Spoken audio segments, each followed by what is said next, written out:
નવરાત્રિ આવી ગઈ છે અને ટૂંક સમયમાં દિવાળી પણ આવશે અને દિવાળી આપણે સાવણીની પૂજા કરવામાં આવે છે, સાવણી લેવામાં આવે છે. તો આપણા જીવનમાં સાવણીનું શું મહત્ત્વ છે ચાલો જાણીએ. સાવણી આપણા જીવનમાં ખૂબ જ મહત્વપૂર્ણ હોય છે, કારણ કે સાવણીનો સન્માન માતા લક્ષ્મીનું સન્માન કહેવાય છે. સાવણીને માતા લક્ષ્મીના આશીર્વાદ પ્રાપ્ત થયા છે. તો આ 5 કારણથી તમે તમારા જીવનમાં દુઃખી રહો છો. કયા છે કારણ? ચાલો જાણીએ. તો આ સાવણી સાથેથી જોડાયેલી અમુક વાતોનું મહિલાઓ ખાસ ધ્યાન રાખવું જોઈએ.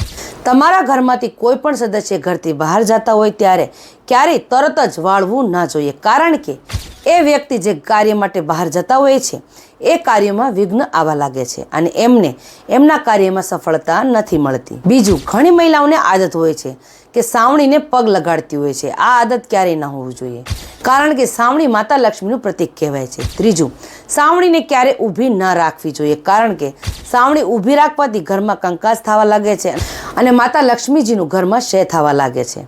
ચોથું, જો સંધ્યા સમયે આપણે સાવણીથી ઘરમાં વાળતા હોઈએ છીએ તો લક્ષ્મીજી પાછા પ્રસ્થાન કરી જાય છે. પાંચમું, સાવણી ક્યારે ઘરમાં તૂટેલી ન રાખવી જોઈએ. રસોડામાં, બેડરૂમ અને કોઈ પણ ઘરમાં આવતા માણસની સીધી નજર જો સાવણીમાં પડતી હોય એ રીતે પણ સાવણી ન રાખવી જોઈએ. અને ખાસ વાત, સૂર્યાસ્ત પછી ક્યારેય ઘરમાં વાળવું ના જોઈએ, કારણ કે સૂર્યાસ્ત સમયે દેવી દેવતાઓનું આગમન ઘરમાં થતું હોય છે. તો આ વાતનું ધ્યાન જરૂરથી રાખજો અને આ વિડીયોને વધુમાં વધુ ખાસ મહિલાઓને શેર જરૂર કરજો. અને અંતમાં જય માતાજી જરૂરથી લખી દેજો.